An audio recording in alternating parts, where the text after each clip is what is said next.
세상에 없던 방산 토크쇼, 지상파 최초 방산 토크쇼 밀톡 MC 윤주화입니다. 밀톡의 든든한 동반자시죠. 신종우 전문위원 오늘도 함께합니다. 어서 오세요. 예, 반갑습니다. 폴란드 출장 갔다 오시고 좀 쉬셨나요?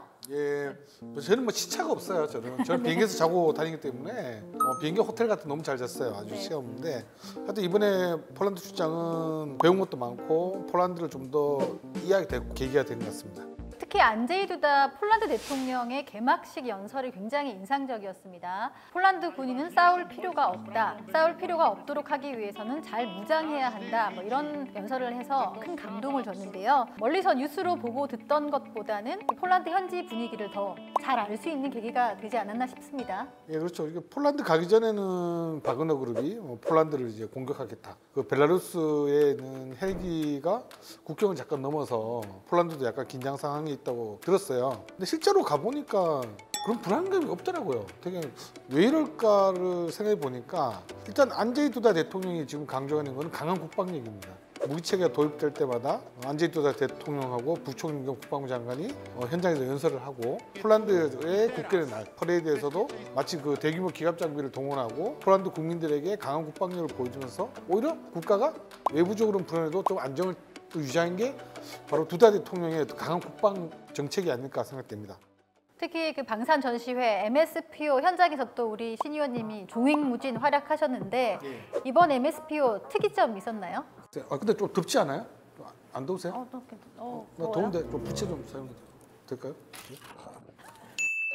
예. 잠수함이 깜짝 놀랐습니다. 저도 이제 그러니까 뭐 물론 이제 방산 이제 전시회를 가면 이렇게 기념품을 줘요. 우리나라 특색에 맞는 뭐 자개 명함 뭐 하여 이런 걸 주는데 부채를 주더라고요. 그냥 늘상으로 부채인 줄 알고 받았죠.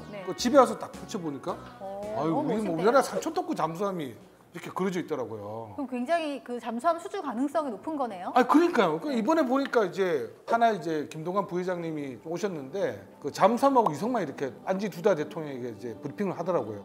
우리가 좀 오르카 사업을 좀 얘기한 조만간 발표될 거예요. 제가 들은 톤수라든지 어떤 능력이 요구를 하는지 폴란드가 좀 발표를 조만간에 할 거로 되는데 제가 들었던 거 틀리더라고요.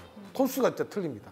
3,000톤급이 맞네요. 3,000톤급으로 갈 가능성이 아주 높아요. 네네네. 폴란드가 원하는 게 랜드 어택, 대지 공격 능력입니다. 지금 우리의 유럽의 경쟁자들을 봤을 때는 SLBM을 탑재할 수 있는 잠수함 디젤 3,000톤급 우리나라가 유일하거든요. 도산 안창호급. 예. 그것도 뭐 MSPO에서 잠수함에 대한 뭐 수주전, 홍보전이 벌어질 거라고 좀 생각해서 갔는데 없더라고요. 그러면. 영국도 없고 뭐 프랑스도 없고 네덜란드의 뭐 콩스버그사에서만 잠수함 모형선 전시하는데 거기 폴란드 군 관계자들이 안 오더라고요. 이 하나오션이 지금 적극적으로 지금 이번에 MSPO에서 자주포가 아니고 다리장 로켓도 아니고 3,000톤급 잠수함을 정말 PR을 하는 걸 보면 야 정말 이 사업이 좀 가능성이 있겠구나 하는 걸 좀 많이 느끼게 됐습니다. 그야말로 세계로 뻗어나가는 K방산입니다. 밀톡 8번째 이야기는 국군의 날을 맞아서 육해공 대표 방산을 누구보다 잘 아는 분들을 모시고 함께 이야기 나눠보려고 합니다. 자, 이분들 한 자리에 모으기 정말 힘들었는데요. K방산의 인생을 건 스페셜리스트들 모시겠습니다. 혈액에 늠름한 아들로 태어나 조국을 지키는 보람찬 길에서 우리는 젊음을 함께 사르며 깨끗이 피고 질 무궁화 꽃이다. 반갑습니다. 저는 HD 현대중공업 최태복 이사입니다. 저는 특수사업부에서 대외 협력을 담당하고 있습니다. LIG 넥선 항공 드론 사업부에 근무하는 윤남수 수석 매니저입니다. 반갑습니다. 한국항공 우주산업 시험비행 업무를 담당하고 있는 박준석입니다. 윤남수 수석님도 이번에 폴란드 다녀오셨다고요? 폴란드파입니다. 저희 지금 배지가 우리 회사에서 만든 폴란드 방산 전시회 전용 배지가 되겠습니다. 제가 해외 출장이 처음입니다. 그러다 보니까 회사에서 저한테 드론을 보고 오라고 그래서 드론에 너무 정신이 팔려가지고 계속 드론만 보고 다녔어요. 맞아요. 드론이 많더라고요. 저도 가보니까 우크라이나 지금 전쟁 중이잖아요. 우크라이나 회사에서 드론을 소개하고 있더라고요. 그게 이제 지금 사용하고 있는 드론이다 보니까 더 홍보 효과가 크죠. 네. 그 이름이 샤크입니다. 발사대로 발사시키는 드론인데요. 샤크라는 이름으로 나와가지고 많이 눈길을 끌었습니다. 드론 얘기는 잠시 뒤에 또 예. 자세히 하기로 하고요. 자, 세 분 모두 군인으로 오랜 경력을 쌓으셨는데 이제 각자 군에서 맡았던 임무 그리고 운용했던 전력 어떤 것이었을까요? 저는 해군에 36년간 복무를 하고 2년 반 전에 이제 HD 현대중공업으로 왔는데 제가 군에 있을 때는 함정 근무도 잠깐 했지만 주로 이제 그 공보 업무를 하면서 군의 어떤 업무를 국민들에게 알리고 또 전력 증강 추진 동력을 만들기 위해서 여러 가지 이제 그 국회를 찾아간다든지 기자들 만난다든지 그런 일들을 주로 많이 했습니다. 최 이사님은 또 MBC와는 남다른 인연이 있으시다고요? 인연이 많죠. 네. 제가 우정의 무대를 2번 했었는데 1991년도에 백령도에서 처음으로 했었어요. 이렇게 먼 곳은 처음입니다. 배 타고 24시간 동안 걸려서 왔습니다. 백령도에 도착할 때 우리 해병 여러분들의 뜨거운 박수와 밝은 미소, 늠름한 모습으로 환영해주면서 최접단 부대에서 우정의 무대를 한다고 그러니까 일단은 그 모든 장비를 LST라든지 이런 걸 다 실어야 되거든요. 그리고 만약에 기상이 안 좋으면 캔슬되잖아요. 또 예비 부대가 있어야 돼요. 그 부대는 할지 안 할지도 모르는데 우리 때문에 준비를 하고 있을 거예요. 최북단 부대니까 그 병력들 다 모으면 혹시나 북한이 위해를 가면 어떻게 하느냐 이런 부담까지 않고. 네네. 근데 그때 제가 어쨌든 91년 봄에 이제 우정의 무대를 해가지고 백령도에 주도했던 그 당시 유교단 장병들한테는 최고의 선물이었죠. 그때 이제 뽀빠이 이상용 선생님을 처음 만났는데 네. 그때 이제 PD랑 이야기하면서 여러 가지 프로그램을 짜는데 저보고 좀 남다른 그 감각이 있는 것 같다고 PD 하면 잘할 것 같다고 그래서 원래 꿈이 PD였습니다. 그러니까 나오지 말고 그냥 계시라고 그러더라고요. 왜 그러냐 그러니까 나오면 PD 한 자리 모자랄 것 같으니까 그냥 계시라고 그래서 제가 1992년에 이제 진해로 왔는데 그 당시 가장 많은 배를 운영했던 해군 오전단이라는 부대가 있었습니다. 네, 네. 그 부대가 또 우정의 무대를 처음으로 한다는 거예요. 네. 근데 이번에 이제 그 PD님이 뭔가 비밀 병기 하나를 좀 내놔라 하는 거예요, 저보고. 아니 부대 속에 코너가 있는데 밋밋하지 않냐. 그래서 이제 제가 망설이다가 사실은 잠수함이 있는데요. 그러니까 이분이 깜짝 놀래가지고 네. 그 당시 잠수함이 한 번도 공개가 안 됐거든요. 그래서 이제 장보고함을 독일에서 막 도입해서 항해 시운전을 하고 있었고, 그 다음에 그 당시 대우조선 그 도크에는 우리나라가 이제 기술 도입해서 생산하는 2번함, 2천함이 이제 막 건조하고 있었거든요. 그러니까 이제 이 영상이 그림이 되려고 그러면 항해하는 장면도 있어야 되고 잠수함 실내도 있어야 되잖아요. 그 제가 이제 머리를 돌려보니까 항해하는 장면은 장보고를 찍으면 될 것 같고, 그 실내 장면은 뭐 도크에 가서 협조를 잘 받아서 하면 되겠다고 이제 용감하게 잠수함 공개했다고 한 거예요. 네. 그 PD님 엄청 좋아했거든요. 네. 문제는 그리고 부대 보고를 하니까 안 된다는 거예요. 왜 안 됩니까? 그러니까 규정이 없대요. 잠수함이 들어온 지가 얼마 안 돼서 잠수함은 어떻게 공개해야 되는지 아직 규정이 없다는 거예요. 네. 그래가지고 해군 본부까지 전화해가지고 제가 이제 사정했죠. 그러니까 그분이 규정이 없는데 어떻게 승인해달라고 그러냐. 그래서 그럼 규정을 만드시면 되지 않냐고 제가. 네, 그리고 규정을 만들었어요. 그 대우에 가서는 실내 씬을 원래는 이제 방송용으로 찍는다 소리도 잘 안 하고 갔어요. 지금은 이야기하는 건데 물론 이제 보안구역은 제외하고 성조원 침실구역만 하고, 그리고 이제 장보고 항해하는 장면은 그 당시에도 해군 자산이 아니었거든요. 네, 그럼에도 불구하고 협조를 받아서 이제 촬영을 한 겁니다. 이게 처음으로 우정의 무대를 통해서 나가니까 우정의 무대 예고편을 하는데 계속 잠수함만 나오고 부대 장병 이야기는 하나도 안 나와. 계속 잠수함 최초 공개 잠수함.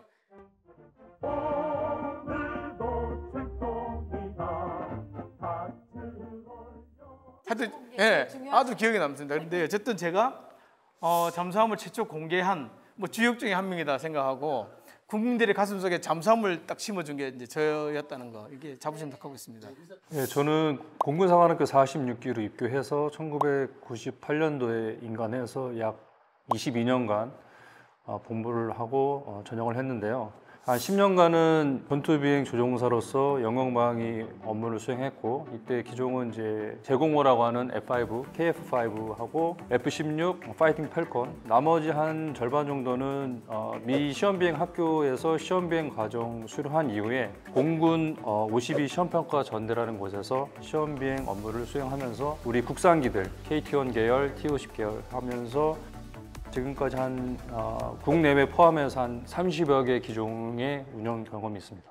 저는 저 학군 30기로 92년도에 처음에는 보병장교로 임관을 했습니다. 제가 이렇게 부드러운 이미지지만은 제가 특전사에서 네. 5년간 처음 근무 생활을 시작했고요. 지금 강철부대 TV에 많이 나오는데 저는 한 녹슨부대 정도는 될 것 같습니다. 네, 군생활하면서 2004년도에 소령들을 정보로 병과로 전과시키는 그런 기회가 있었는데 네. 제가 정보직의 만족도가 좀 있을 것 같아서 정보로 전과를 했고요. 처음 맡은 정보직위가 무인기를 운영하는 군단급 공중정찰 중대장 임무를 수행을 했습니다. 그래서 드론에 처음 발을 들이게 됐고요. 19년도에는 육군에서 처음 창설된 육군정보학교에 있는 드론 교육센터의 창설 부대장으로 취임을 해서 육군에 전력화되어 있는 대대급으로부터 해서 사단, 군단, 지작사까지 UAV 조종사와 운용자를 양성시키고 이들을 수준 평가하는 그러한 임무를 수행을 했습니다. 최태복 이사님은 제가 정말 우리 저희 군 선배님이시고 국방부에서도 이제 같이 언론을 상대하면서 많은 대화도 나누고 했었고요. 그리고 여기 선배님도 처음 뵙고 저기 그 조종사 후배님도 처음 뵀는데 저도 이제 다 예비역 장교 출신들만 모이니까 좀 어깨가 좀 약간 좀 신현님 제가 선배입니까? 예, 그렇죠, 그렇죠. 이 군 예비역들이 모이면 갑자기 또 서열이 막 정해지는 저는 이제 보자마자 딱 느낌 오죠. 선배님으로 바로 이제 딱 그런데 선배님. 뭐 전혀 후배같이 후배님. 보이지 않는 그런 포스를 안 왜 이러십니까? 역시 그 일반미를 오래 먹다 보니까. 군에서 가장 처음 만났던 무기체계는 평생 잊지 못할 것 같아요. 각자 어떤 나의 첫 번째 무기체계 어떤 것이었다? 1989년도에 임관을 하고 처음으로 이제 함정 근무를 했는데 그때 탔던 배 이름이 PCC 순천함이었습니다. 이 순천함은 이제 우리나라가 1981년부터 초기함을 만들기 시작했는데 그 후속 모델로 나온 함정인데 선배들은 다 옛날 구형 그 구축함, 미국에서 옛날 구축함을 타고 있었는데 저희 기수는 이제 신형 함정을 타니까 그 자부심 자체가 엄청 높았고요. 대신에 좀 아쉬운 거는 이제 1200톤급이니까 좀 작지 않습니까? 출동을 나가면 이제 파도에 고생을 많이 했던 기억은 있습니다. 그리고 신형 함정이니까 고장이 안 나요. 항상 바다에 나가 있어야 되는 거예요. 그래서 출동을 상당히 많이 했던 목포에서부터 이함대가 지금 있는 평택, 그 병영도 그 해역까지 그때 출동 의무를 수행을 했을 거예요. 제가 정보로 전과를 하고 나서 처음 접한 무기가 드론이었습니다. 그래서 지금 RQ-101이라고도 얘기하고요. 또 송골매라고도 하는데 군단급에서 운용하고 있는 정보자산 중에는 가장 성능이 우수한 정보자산 중에 하나입니다. 저는 이 체계를 운용을 하면서 주어진 능력보다 더 높은 능력을 발휘하고 싶었습니다. 사실 드론을 운용하는 목적은 두 가지거든요. 정확하게 보는 것, 그 다음에 정확한 좌표를 우리 화력지원부대에 알려주는 것. 그래서 멀리 보기 위해서 잘 안 보이는데 계속 봤어요. 저기가 뭘까? 자꾸 돌려보다 보니까 그게 보이더라고요. 모습을 보고 명확하게 식별하려는 노력을 많이 했고요. 또 오차를 줄여가지고 정밀한 좌표를 주기 위해서 굉장히 많은 비행을 했습니다. 정해진 컨테이너 하나의 모서리를 정말 수없이 돌았던 것 같아요. 데이터만 보니까 수만 건이 되더라고요. 그래서 그러한 데이터를 어떠한 좌표가 정확한 좌표이냐 이런 것들을 산출해내는 이런 일들을 했었는데 그때 참 즐거웠던 기억들이 많고요. 제가 처음 공군에서 접했던 거는 T401이라고 하는 그 세스나 훈련기인데요. 지금은 퇴역을 했고요. 국산으로 만든 KT-100 날아온 훈련기가 그 임무를 대신하고 있고, 이제 공군 사관학교에서는 이제 1학년 때는 주로 무도나 체력 단련을 좀 많이 하고 2학년 때부터는 본격적으로 전투조종사 양성을 위한 그런 이제 실습 과정이라고 해야 되는데, 그래서 그런 관숙 비행, 또 친숙화 비행이라고 하는데, 그래서 이 T401 항공기를 타고는 경험을 부여해 줍니다. 그래서 앞으로 이제 계속 공중에서 살아가야 될 조종사들의 생이런 환경, 보공 환경, 비행 환경 등을 간접 경험시켜주고, 그다음에 또 이제 비행이라는 그 어떤 일련의 과정들, 뭐 비행 준비, 브리핑, 뭐 그다음에 올라가서 이제 그 비행 기술 등 어떤 실습, 또 내려와서 강평하고 하는 것들에 대해서 간접 경험을 이제 해주는 그 기간이었는데, 그때 처음으로 공중에서 올라가서 이제 이렇게 이제 사이드 바이 사이드니까 이렇게 교수님이 앉고 이렇게 좌측에 타는데, 이제 교수님이 이제 박생도 한번 잡아보지 해가지고 이제 이 스틱은 아니었고요. 그때 요크라고 하는데 이렇게 이제 조종관을 잡아왔는데 정말 짜릿했던 것 같습니다. 군인으로 그리고 전역 후에는 인생 2회차를 방산기업에서 일하고 계신 분들과 함께 더 깊은 K방산 개발 현장의 이야기 들어보겠습니다.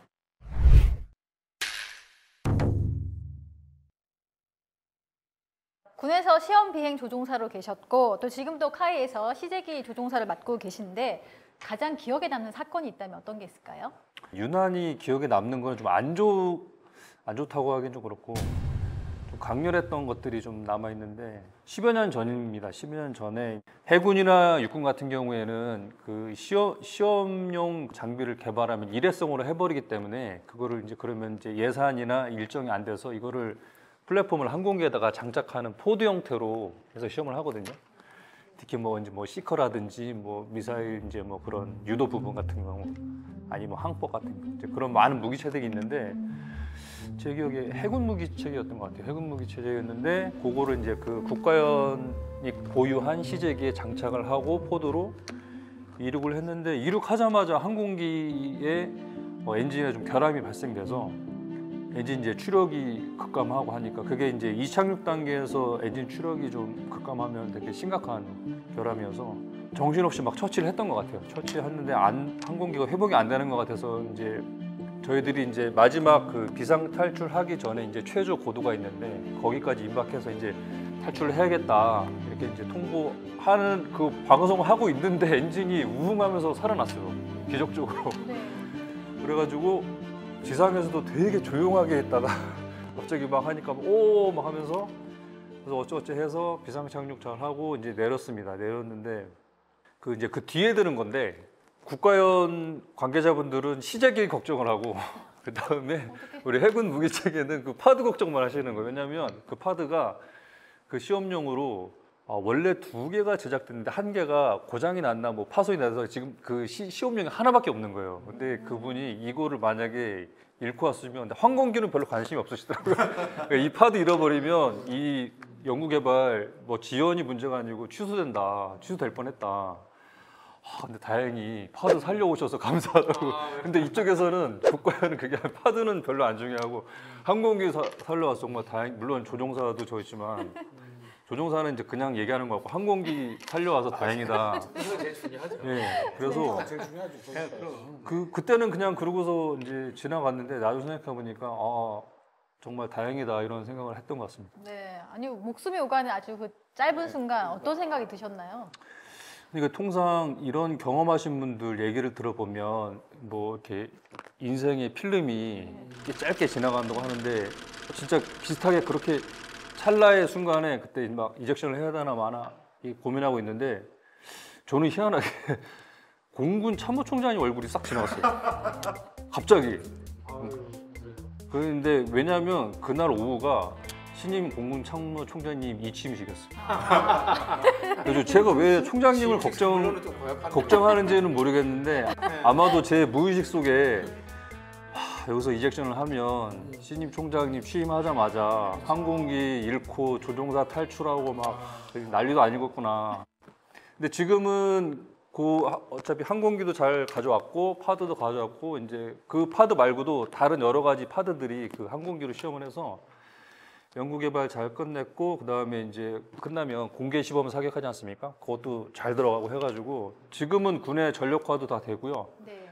그리고 최근에 제가 뉴스 들었는데 해외에도 수출하고 그다음에 이제 딴 나라에서도 관심을 많이 보인다는 얘기를 들었을 때 속으로 아빠 미소.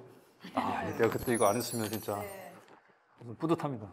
폴란드에 갔다가 제가 합참에 있을 때 그 미군 연락장교로 파견 온 이제 미 해병대 테스트 파일럿 출신이에요. 네. F-35 브라보 그 테스트 파일럿 출신. 정말 오랫동안 합참에서 자주 보고 전역 가서 만나고 그랬는데 이 친구가 이제 전역을 해서 바로 어디 방사에서 지사장을 가더라고요. 그만큼 그리고 제가 보잉에 있을 때도 보면은 미국 현지 갔을 때도 그 테스트 파일럿들이 직접 브리핑을 좀 해주더라고요 보면. 그래서 테스트 파일럿이 정말 최고의 에이스로 뽑는 거 최고의 에이스시잖아요, 그죠? 예. 어디 뒤로 돌아보시면 예. 본인이 맞아요. 저는 테스트 파일럿을 보면 항상 존경스러워. 그 친구를 F-35 그 브라보 테스트 파일럿도 얘기를 좀 해주고 들어보면 정말 그 아책작 순간이 많았다 그러더라고요.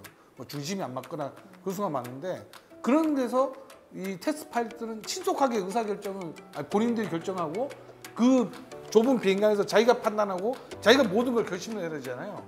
보통의 능력자들 아닙니다. 테스트 파일럿들은. 우리 어떤 방위 산업을 발전시킬 뿐만 아니라 우리 안보를 발전시키기 위해서 정말 위험을 안고 하시는 분들에게는 정말 박수를 좀 드릴 필요가 있을 것 같아요. 박수. 이런 게 이제 신임 역할이구나. 네.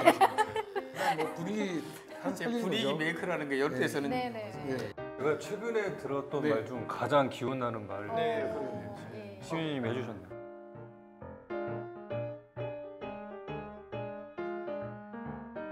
88년도에 순항훈련을 갔었는데 그때 우리나라에서 또 처음으로 만들어진 호위함을 타고 갔거든요. 호위함을 탔는데 이 호위함이 그때는 이제 마산함, 경북함 이 두 척이 갔거든요. 그 앞에는 그 87년도에는 우리 선배님들이 먼저 호위함을 타고 동남아를 갔어요. 그 배가 만들어지고 처음으로 이제 해외로 나간 겁니다. 연안 경비하는 배가 동남아로 갔는데 갔다 오니까 자신감이 붙은 거죠. 야, 이거 대항으로 나가도 되겠다. 그래서 저희 기술을 처음으로 태평양을 이제 지나는 임무를 준 겁니다. 태평양을 가는데 하필이면 그 오키나와 해역을 지나가다가 태풍 언저리를 만난 거예요. 태풍을 중심을 피해 가기는 갔는데 워낙 태풍 반경이 크니까 태풍의 그 파도를 만나면서 이제 괌으로 가는데 한 일주일간 식당에 생도들은 거의 출입을 못할 정도로 다 멀미에 그냥 취해가지고 그 상태로 괌을 도착했는데 이제 교민들이 우리나라 신형 함정을 타고 온다고 그러니까 환영을 많이 나왔잖아요. 부두에서 이제 환영 행사를 하는데 생도들이 피빅 쓰러지는 거야. 너무 이제 굶어가지고 굶은 상태로 이제 육상에 올라가니까. 그리고 그 사연을 들어보고 우리 교민들이 너무 안타까우니까 저희들 정말 따뜻하게 그 기항하는 동안 대우했던 기억이 나고요. 교민들이 놀란 게 두 가지 있습니다. 처음에는 저렇게 작은 호위함을 타고 어떻게 태평양을 건너냐 놀랬고요. 두 번째는 저렇게 작은 배에서 저렇게 많은 사람이 나오냐. 왜냐하면 원래 승조원들이 150명인데 거기 이제 순항훈련 참모진들 타고 군악대도 타고 생도들 또 120명이 양쪽 배에 나눠 타니까 평소보다 2배를 타고 있는 거죠. 그런데 그 승조원들이 저희들한테 침실을 다 양보하고 저희들은 그래도 1인 1침실을 썼는데 승조원들은 침대 하나를 3명이서 번갈아 가면서 썼다고 그러더라고요. 그거 나중에 알았어요. 그래서 지금도 그 마음 너무 고맙게 생각합니다. 공군도 시제기가 있고 육군도 보면은 시제기가 있잖아요. 있는데 뭐 해군은 왜 시제기가 없는 거죠? 시제함이라고 해야 되는데 저희들도 나름 시제함은 있습니다. 왜냐하면 매 시리즈에 1번 함이 시제함이거든요. 근데 이제 우리 KF-21 지금 시제기가 많이 있지 않습니까? 이제 나중에 시제기 끝나고 나면 어떻게 합니까? 시제기는 일단은 뭐 납치는 공군인데 이제 끝나더라도 이 계속 성능 개량이나 계속해서 이제 아마 이제 무장 시험이라는 게 있기 때문에 계속 시제기는 이제 저희가 시험을 하고 이제 양산기는 운영 부대에다 이제 보내고 일종의 연구 개발하는 쪽으로 계속 활동하지 않습니까? 맞습니다. 해군은 이스 구축함 같은 경우는 배치원이 3척 만들었잖아요. 세종대왕함, 율곡2함, 서해유승용함 3척 만드는데 한 척을 시제함으로 쓰면 그 2척 만들려고 한 척을 그렇게 1조 원이나 되는 돈을 들일 수가 없잖아요. 그러니까 시제함이면서도 1번 함이 되는 거죠. 그러니까 사실은 해군 사업은 그래서 더 힘듭니다. 다른 것보다 연구 개발하는 과정에서 시제품을 만들어 볼 수가 없으니까. 그런데 우리가 처음으로 전투함을 만든 게 울산함입니다. 울산함. 그러니까 1975년도에 HD 현대중공업이 방산업체로 등록되면서 최초의 전투함 울산함 연구 개발이 들어갔는데 5년 동안 연구해서 1980년에 진술을 했습니다. 이제 그게 1번 함이자 시제함이었던 거죠. 그래서 울산함은 사실은 처음으로 시대에서 굉장히 그 당시에는 획기적인 함정이었지만 결국 이제 2번 함에 많은 것을 보완해서 2번 함부터 계속 만들어 갔는데 문제는 그 당시 해군이 가장 급했던 임무가 대간첩 작전이었어요. 간첩선이 많이 넘어오니까 이 간첩선을 쫓아가야 되는데 옛날 우리가 사용하던 구형 함정들은 이 속도도 안 나고 간첩선을 못 쫓아가요. 그래서 연안 경비에 가장 중요한 것이 이제 호위함, 초기함인데 호위함은 이제 그렇게 울산함을 건조가 난 다음에 시리즈별로 이렇게 가는 정상 절차로 갔는데 초기함, 그거보다 작은 1000톤급 초기함을 이제 만들기 시작했는데 이거는 시제함이 4척이었어요. 동시에 4척을 그냥 한꺼번에 생산한 거예요. 얼마나 급하면. 그래가지고 그 당시 코리아 타코마가 이제 연구개발 주도 업체였는데 코리아 타코마가 그걸 만들면서 당시 현대, 대우, 대한조선공사가 4척을 동시에 지은 거예요. 그런데 시제함을 보니까 이것도 또 좀 더 개선해야 될 게 많아서 그 함정들은 1000톤급으로 만들어졌고요. 그 뒤에 일종의 배치2로 나온 포항함인데 포항함은 톤수가 좀 더 커졌어요. 1200톤급으로 좀 개량해서 만들어졌거든요. 그러니까 우리나라 최초의 국산 시제함은 호위함은 이제 울산함, 그다음에 초기함은 4척이 동시에 건조되셨다. 이게 참 지금 생각해 보면 어떻게 연구개발을 그렇게 하냐 하지만 그 당시에는 너무 전력이 급했기 때문에 그렇게 했고요. 지금도 시제함은 해군이 시제함은 이제 일본함이 되기 때문에 바로 전력화해서 써야 될 함정이기 때문에 사실은 연구개발 단계에서 굉장히 허들이 많습니다. 넘어야 될 것들이 많은데 그거를 계속 밟아가면서 이제 시제함을 만들고 있고요. 근데 지금까지 만든 시제함이 문제가 있었느냐? 전부 다 전력화해서 잘 쓰고 있습니다. 전혀 문제 없습니다. 상대적으로 드론 이 시제기에 대한 부담이 좀 적나요? 드론은 사람이 안 타니까 부담이 없을 거라고 생각하는데요. 사실 드론도 부담이 많습니다. MUAV나 차기 군단 정찰용 UAV 같은 경우 이런 큰 드론들 같은 경우는 체계를 종합하는 업체를 중심으로 해서 굉장히 많은 협력 업체들이 참여해가지고 개발을 합니다. 그리고 개발 시험 평가, 운용 시험 평가 등을 다 거쳐서 요구 성능에 충족을 하는지를 봐야 되기 때문에 다 시제품을 만들어가지고 테스트를 하고 시제기를 운용을 하는 과정에서 문제가 생기는 경우도 많이 있습니다. 아마 언론에도 몇 번 보도가 됐을 거예요. 추락을 했다든지 그런 일들이 많이 있어서 사실은 함정이나 전투기와 비교해 봤을 때 예산 규모의 차이가 있을 뿐이지 거기에 대한 부담은 똑같다. 저는 그렇게 생각을 합니다. 그런데 이제 작은 드론들 같은 경우는 체계 종합을 하는 업체를 중심으로 해서 소수의 업체들이 참가를 합니다. 그러다 보니까 시제기를 만들어서 테스트하고 피드백이 되고 이러한 과정들이 큰 드론들보다는 굉장히 짧죠. 짧다 보니까 이런 만들어지는 시기가 좀 단순화되어 있다. 이런 정도의 차이가 있지 부담감은 똑같다라고 저는 생각을 하고요. 우리가 우크라이나가 드론을 많이 운용하면서 이제 저희들한테 드론이 막 각인되기 시작했는데 사실 그런 드론은 시제기 필요 없어요. 그냥 한두 명이 만들어서 날려보고 가능하면 그냥 사용하는 겁니다. 그런 경우는 시제기 부담 없이 바로 만들어서 활용할 수 있다. 이렇게 보시면 될 것 같습니다. 우리 윤수성 님도 기억에 남는 사건 많을 것 같은데. 2007년 11월 16일 11시 30분 그날이 금요일이었습니다. 제가 이때 사고가 났어요. 어떤 사고였냐면 작전을 할 때는 항상 협조된 작전을 합니다. 그래서 우리 전방 지역의 적의 위협보다 측방에 있는 인적 분단의 위협이 더 클 때는 그쪽으로 드론을 제가 띄워서 넘겨줘야 되는 이러한 임무가 있었거든요. 그래서 이제 저는 양구 지역에서 춘천 지역으로 드론을 보내주고 다시 드론을 받아서 회수를 하는 이런 과정이 있었는데 정상적인 상황에서 활주를 해서 활주로 착륙하는 이런 훈련 말고 전시에 활주로가 파괴됐을 때의 기능을 한번 해보자. 그래서 발사대로 이륙을 시키고 파라포일로 회수하는 이런 훈련을 했었습니다. 그런데 파라포일로 회수하는 과정에서 파라포일 줄이 기체에 걸려버린 거예요, 동체에. 그래서 제 눈앞에서 기체가 돌면서 툭 떨어지더라고요. 근데 함정이나 전투기 같은 경우는 굉장히 고가죠. 거기에 비하면 18억은 돈도 아닐지 모르겠지만 저희 육군 입장에서 18억은 굉장히 큰 돈이었습니다. 그래서 그 드론이 제 눈앞이라고 했지만 바로 앞이 아니고 한 100m 정도 이격된 곳에서 추락하는 모습을 보고 굉장히 가슴이 아팠고요. 왜 사고가 났는지, 그 다음에 이것을 보완하려면 어떻게 해야 되는지 이런 것들을 연구하고 보고서를 쓰고 하는 과정에서 제가 이제 군 내부적으로는 굉장히 유명 인사가 돼버렸습니다. 특히 그때 제가 다리가 심하게 부러져가지고 목발을 짚고 있었거든요. 그래서 전 군의 드론 운용하는 부대에는 목발 중대장으로 이렇게 이름이 났었습니다. 그게 이제 가슴 아팠던 기억이고요. 그 다음에 또 기억에 남는 것은 19년도 5월 16일이었습니다. 그때 이제 총장님을 모시고 이천에 있는 정보학교에서 소형 군사용 드론을 어떻게 군에서 운영할 것이냐, 드론으로 전투를 한다는데 잘 보이지가 않으니 한번 운영 개념을 보여줘봐, 이런 이제 임무를 받고요. 한 2달간 준비를 해서 시연을 보였습니다. 그래서 지금 우크라이나에서 보여지고 있는 자폭 드론, 그 다음에 박격포탄 같은 것을 투발하는 투발형 드론, 그 다음에 정찰 드론, 이런 것들을 많이 시연을 했거든요. 그때 반응이 2가지였습니다. 첫 번째 반응은 이야, 소형 드론들은 군사용으로 이렇게 활용할 수가 있겠구나, 정말 군사용으로 효용성이 있구나, 이런 반응이 있었던 반면에 또 한 가지는 야, 전쟁이 장난이냐? 지금 장난감 가지고 와서 지금 뭐 하는 짓이냐? 이걸로 어떻게 전쟁을 할 거야? 이런 반응이 있었습니다.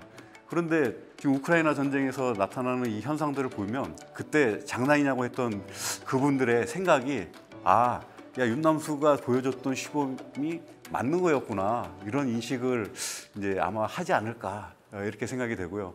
드론이라는 게 있잖아요. 지금 우리가 보는 뭐 프레데터라든지 리퍼라든지 뭐 그런 이제 글로버크라든지 그런 큰 드론들이 있는 반면에 지금 우크라이나 전쟁을 잡고 있는 정말 싸고 값싼 일회용 드론들이 많아요. 그런 골판지 드론까지 나왔다고 들었는데. 예. 그래서 보통 중국에 우리가 보면 흔히 볼 수 있는 100만짜리 드론이 그 대전차 로켓을 매달고 가서 뭐 공격을 한다는 건지 정찰용으로 쓴다든지 그런 것들이 지금 우크라이나 전쟁에 보여주는 모습이잖아요. 그래서 이런 드론에 대한 운영에 대한 개념을 이해를 좀 해야겠다. 왜냐하면 저는 드론을 소형 드론, 큰 드론 말고 소형 드론을 그냥 저는 총탄같이 생각해요. 총탄. 한 번 쓰고 버리는 걸로. 이거 하나 뭐 추락했다고 뭐 조사 나가고 얼마나 행정 소요가 많아요. 할도 많아 죽겠는데 이거 추락하면 그 손방식 처리해가지고 그 다음에 또 딴 거 쓰면 되고 하는 건데.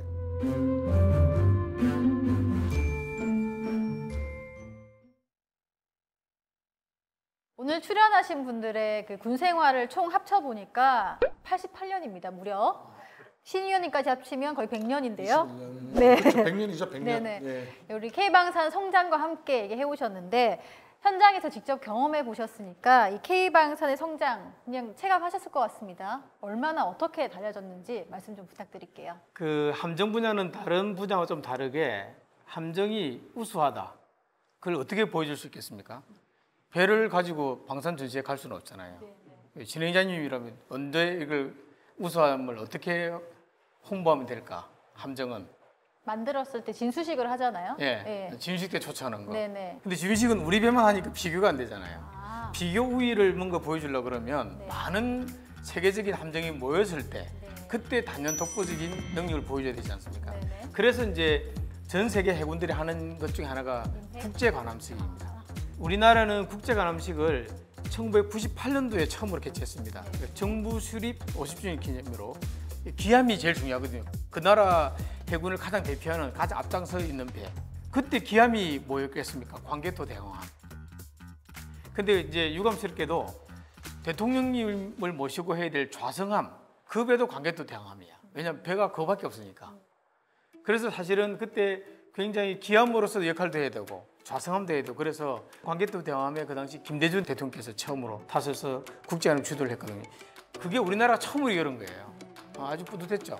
그걸 열 수 있는 나라가 그 많지 않거든요. 두 번째가 2008년도 또 국제관함식이 열렸습니다. 그때는 기함이 세종대왕함. 그때는 정말 뿌듯했죠.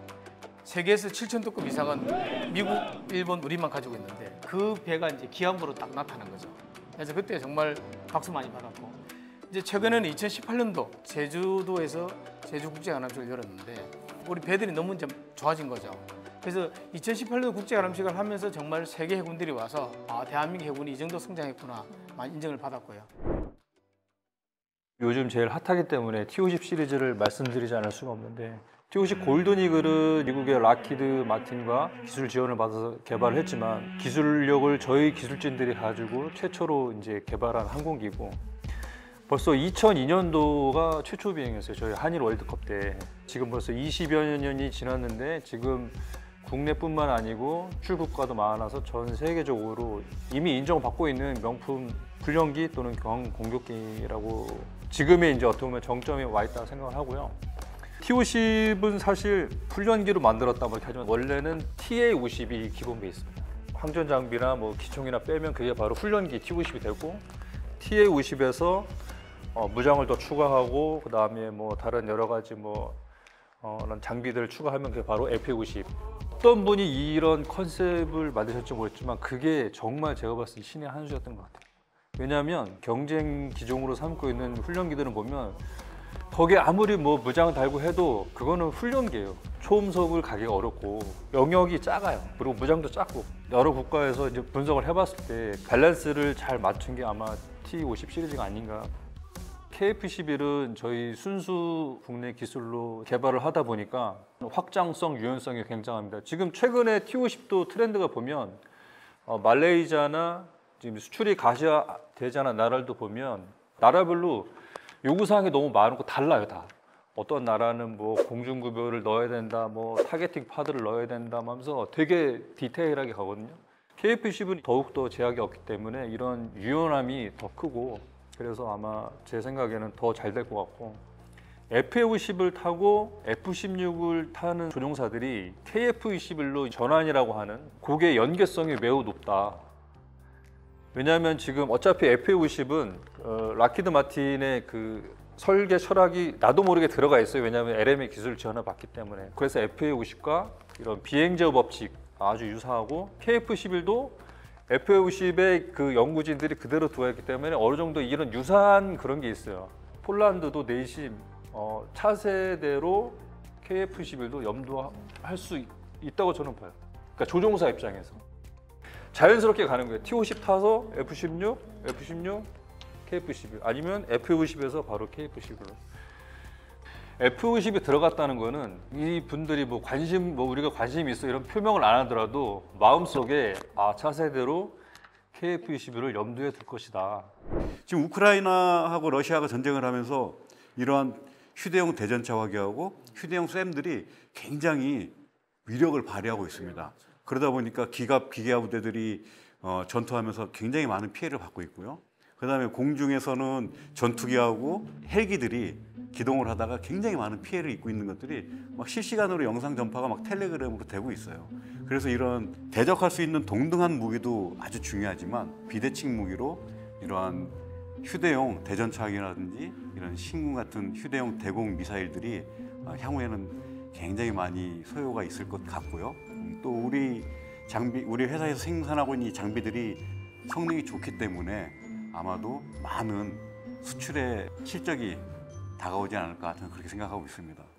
제가 또 소대항을 이제 전방위에서 했는데 그 당시 이제 북한군 전차를 막아야 되는 소대였습니다. 그때 대전차 공격 소대라고 하는 게 좀 그때 있었어요. 그러면 이제 저도 집체교육 때 갔다 오면은 온갖 대전차기를 있는데 그 당시 M72 로우, 지금은 다 없어졌죠. 로우도 있었고 그때 KM20이라고 하는 이제 사연자 로켓 발사기 있었는데 그 아놀드 슈왈츠제네거의 코만도 그거 생각하시면 돼요. 그거 똑같은 겁니다. 그거를 미국 걸 우리가 면허 생산한 거예요. 뭐 그런 게 있었고 그 다음에 뭐 무반동초뿐만 아니라 이제 뭐 전치무기라 해가지고 옛날 6.25전쟁 때 쓰던 로켓 바추카포 그 로켓탄이 너무 많아가지고 그거를 이제 급조 폭파물로 만들어서 이제 그 선을 뽑아가지고 전기로 충격을 주면 그게 발사가 될 수 있도록 그렇게 하는 게 있었는데 저는 초등학교 때 너무 부식이더라고요. 그래서 뭐 이제 보면 지금도 까먹었는데 거기 뭐 흰색 플라스틱 판자에다가 그 조준선 같은 거 있잖아요. 거리게 미드선. 뭐 그걸 계산해 쏘라는데 이게 과연 맞을까라는 고민했었는데 지금 너무 많이 바뀌었죠. 뭐 대전차 미사일이 지금 뭐 파이언 포겟으로 해가지고 자동으로 이제 되고 그때 당시에 보면은 뭐 KM20이나 M70 로우 쏘면 뒤에 먼지가 엄청나요. 그냥 그러니까 내가 여기 있어라고 이제 알려주는 거예요. 그냥. 근데 지금은 또 그렇지가 않잖아요. 그래서 막 참 세상이 많이 바뀌었고 이런 이제 무기 체계도 우리나라가 엄청나게 많이 발전했다는 거를 저도 많이 느끼고 있습니다. 앞서 계속 우크라이나 전쟁 얘기를 하고 있는데 이 우크라이나가 드론으로 러시아에게 치명적인 타격을 입힌 게 뉴스로 몇 차례 나왔죠. 네. 그러면서 이제 무인기 활용에 관심이 높은데 수석님 보시기에 군용 드론 어디까지 와 있다고 보십니까? 사실 이제 군용 드론들이 활약을 한 것을 우리 우크라이나하고 러시아 전쟁으로 보고 있는데 사실은 결정적인 역할이 나타난 것은 20년도에 아제르바이잔과 아르메니아가 전쟁을 하면서 나타났었습니다. 91년도부터 3년도까지 아제르바이잔하고 아르메니아가 전쟁을 하면서 아제르바이잔이 졌습니다. 그래서 영토를 많이 아르메니아에 넘겨줬는데 20년도에 다시 전쟁을 하면서는 아제르바이잔이 터키제 드론을 아주 잘 활용을 했어요. 터키제 드론을 잘 활용을 해서 아르메니아의 전력을 뭐 무차별적으로 타격을 하다 보니까 뭐 결론적으로는 러시아가 휴전을 중재해가지고 휴전했다고 보지만 아제르바이잔이 다 이겨서 잃었던 영토도 다 회복을 했고요.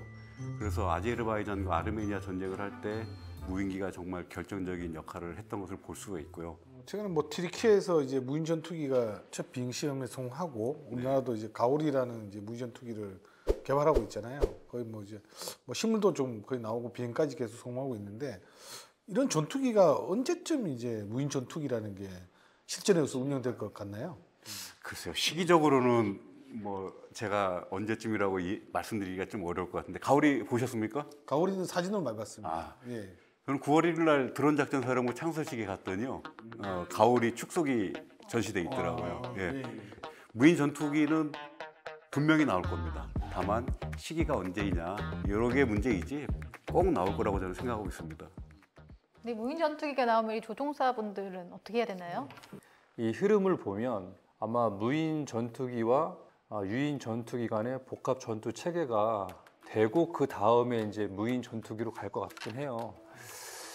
그때까지는 아마도 기존에 이제 유인 전투기는 어차피 조종사들이 했고 아마 무인 유무인 복합 전투 체계에 조종사들이 또 인발부를 할 것 같아요. 그래서 기존에는 올라가서 몸으로 때웠다면 어느 아늑한 공간에서 모니터하고 체계가 잘 돌아가는지 감시하고 있는 역할을 아마 할 것 같습니다. 국군의 날을 앞두고 육해공 대표 스페셜리스트들과 함께 하고 있습니다. 지금까지는 이분들의 과거와 현재를 다뤄봤다면 이제 미래를 한번 이야기해 볼까 하는데요. KF-21 박지원 조종사님, 요즘도 KF-21 매일 시제기 조종하고 계신가요? 테스트하고 계신가요? 아니요, 매일은 아니고요.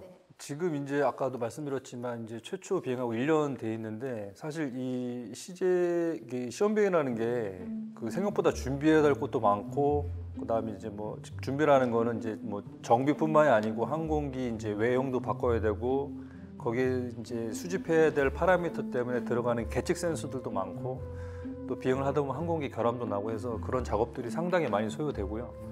그리고 또 이제 비행이 끝나더라도 이것도 분석이 필요합니다. 엔지니어들이 다음 비행하고 이게 이 체인처럼 물려 있어서 여기서 이 분석 결과에 따라 다음 비행을 어떤 걸 반영해야 될지 이런 것도 해서 지금은 사실은 매일은 못하고 한 2, 3일에 한 번씩 정도 하는 수준이고 아마 올해 연말이나 연초 되면 거의 매일 할 것 같고요. 주말에도 해야 될 것 같은 그런 불길한 예감도 드네요. 해양방산 같은 경우는 지금 가장 핫한 게 캐나다 그리고 폴란드 잠수함 사업이잖아요. 그렇죠. 어떻게 준비를 하고 계십니까? 네, 폴란드 잠수함은 지금 뭐 세척 정도로 보고 있는데 이번에 11개 기업이 신청을 했어요. 그러니까 저희들이 분석을 해보니까 잠수함을 만드는 기업은 다 들어왔다고 생각하면 돼요. 예. 그러니까 그만큼 잠수함 시장이 핫한 이유가 잠수함 수입하는 나라가 별로 없고 이게 최근 몇 년 동안 또 없었어요. 그러니까 이제 국내 잠수함 사업만 하다가 오랜만에 이제 국제적으로 큰 장이 열린 거죠. 그래 다 들어왔습니다. 그래서 제가 볼 때는 정말로 여기서 제대로 하면 실력을 겨뤄볼 수 있겠다. 두 번째는 이제 캐나다 잠수함은 이게 또 규모가 더 큽니다. 60조 원이요? 60조 원에서 뭐 혹자는 80조 원까지 이야기하는데 물론 그건 이제 잠수함 건조비만 아니라 무장이라든지 운영 유지비까지 토탈로 다 그 정도 사업비를 보는 것 같은데 사실은 사업비가 너무 커서 이거 좀 조심해야 되는 거 아닌가 하는 생각도 합니다. 왜냐? 캐나다가 그 정도 사업비를 뭐 책정할 때는 뭔가 이유가 있을 것이다. 아니나 다를까 절충 교육 이야기가 나오거든요. 100% 절충 교육으로 갈 수도 있다는 이야기가 나와요. 그러면 우리는 뭐 잠수함 건조비만 딱 현금으로 받고 딱 끝내면 좋겠는데 그게 아니라 정부 대 정부로 절충 교육 협상을 해서 각 부처가 참가하는 가운데 대한민국과 캐나다가 뭔가 절충 교육을 할 수 있는 부분을 많이 찾아내겠죠. 그래서 시간이 많이 걸리고 있지 않나 생각하고 있거든요. 이 함정 수출은 그 나라가 결정을 할 때까지는 의사결정할 때 시간이 많이 걸립니다. 왜냐하면 내부에 여러 가지 의사소통이 필요하고 또 어느 나라를 선택할지 어떤 스펙을 할지 시간이 많이 걸리는데 사업이 딱 결정되면 빨리 인도받기를 원해요. 함정을. 그러니까 최단 기간에 건조해서 빨리 인도해 가기를 원하거든요. 그러면 결국은 좋은 성능을 건조기간을 최대 단축해서 제공하는 게 필요합니다. 그런 측면에서 우리나라가 강점이 있죠. 최소한 잠수함은 2개 조수석 만들 수 있고 수상함은 4개 조수석 만들 수 있으니까 뭐 그런 면에서 우리나라가 강점을 가지고 있다 이렇게 말씀드릴 수 있겠습니다. 네, 자 LIG 넥스원도 또 육군의 주요 수출 효자가 있죠. 천궁2. 네. 어떻게 드론이나 항공 분야에서도 이런 좋은 소식이 들릴까요? 어떻습니까? 무인기 사업 적으로는 저희가 드론 진흥협회, 뭐 코트라 이런 것들을 통해서 해외에 판매하려고 노력을 많이 하고 있습니다. 뭐 다목적 무인헬기, 소형 정찰 타격 복합형 드론, 뭐 수송 드론 이런 것들을 해외 판매 시도를 하고 있는데 아직까지 좋은 소식은 없고요. 빠른 시간 안에 좋은 소식을 전해드릴 수 있도록 노력하겠습니다. 국군의 날을 맞아서 후배 군인들과 또 방산 관계자 여러분들께 하고 싶은 말이 있으시다면 어떤 게 있을지요? 창원 마산 지역이 굉장히 중요한 방산 이제 벨트인데 지자체에 당부하고 싶은 게 요즘 방산 클러스터 이야기를 많이 하는데 이게 이제 중소기업의 어떤 경쟁력을 높이는 데 역할을 많이 해주고 있는데요. 조금 더 한 발 더 나가서 지역에 있는 중소기업들까지 그 방산 맵을 만들어서 방산 기업 맵을 지도를 만들어서 거기 뭐 선두 그룹이 있고 중간 그룹이 있고 또 뭐 도태되어 나가는 그룹이 있잖아요. 근데 방산은 도태된다고 도태시키면 안 됩니다. 필수 산업은 유지해 가야 되거든요. 그러면 응급 수혈도 해줘야 됩니다. 그래서 일단 기업을 골고루 다 살게 만들어주면서 그 기업이 필요한 인력을 공급하는 그래서 그거를 인력 풀을 지역에 있는 인력 풀을 좀 지자체가 다 등록하게 해서 좀 관리해주고 좀 리크루팅도 해주고 이렇게 그런 역할을 지자체도 하고 대학도 하고 또 거기 지역에 있는 방산기업이 같이 좀 해서 정말 젊은 분들한테 방산 사다리를 좀 만들어 주시는 거 본격적으로 좀 한번 다음에 기회가 되면 제가 생각하는 구상 좀 말씀드릴 기회가 있으면 하겠습니다. 지금 우리 이런 방산이 막 수주도 잘 되고 하는 거 이런 것들이 다 보면 지금 이 현역분들이 이런 노고가 있어서 그렇지 않았나 해서 정말 감사드리고 그 노고의 경의를 표합니다. 정말 응원하는 사람도 많고 그다음에 특히 외국 그런 조종사들 같은 경우에도 한국 공군뿐만 아니라 한국군을 되게 높게 우러러보고 배우고 싶다 이런 말도 하니까 충분히 자부심을 가져도 될 것 같습니다. 싸우지 않는데 기여하는 업체가 방산업체다.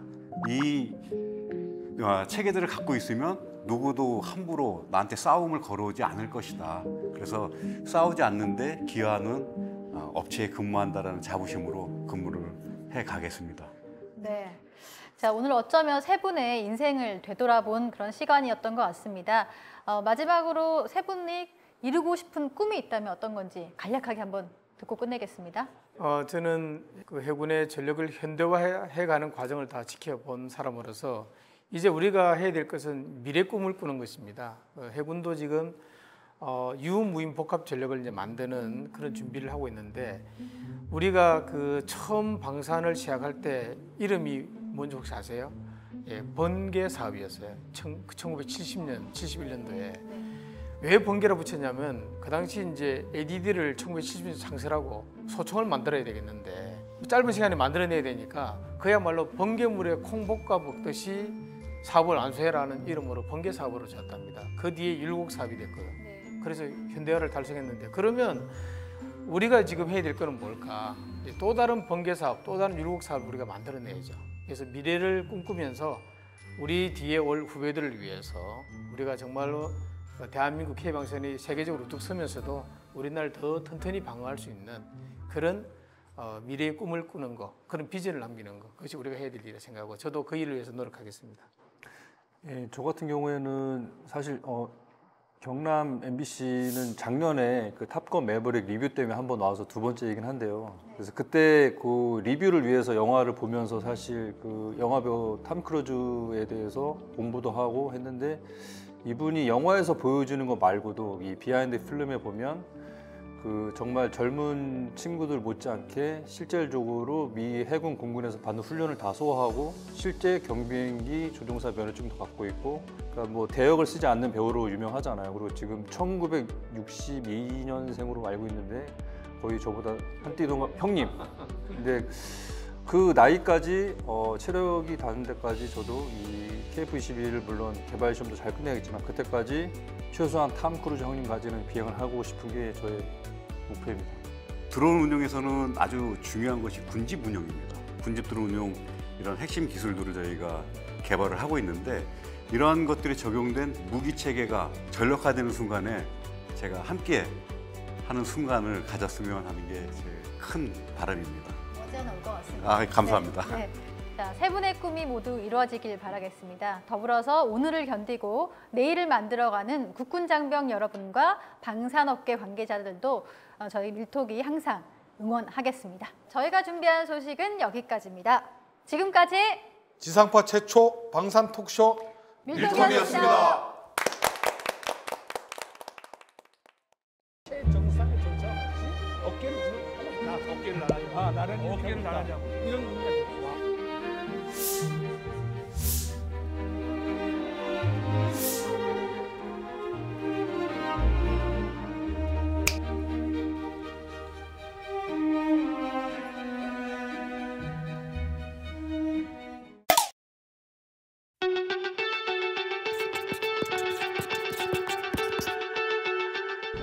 천무가 하이마스보다는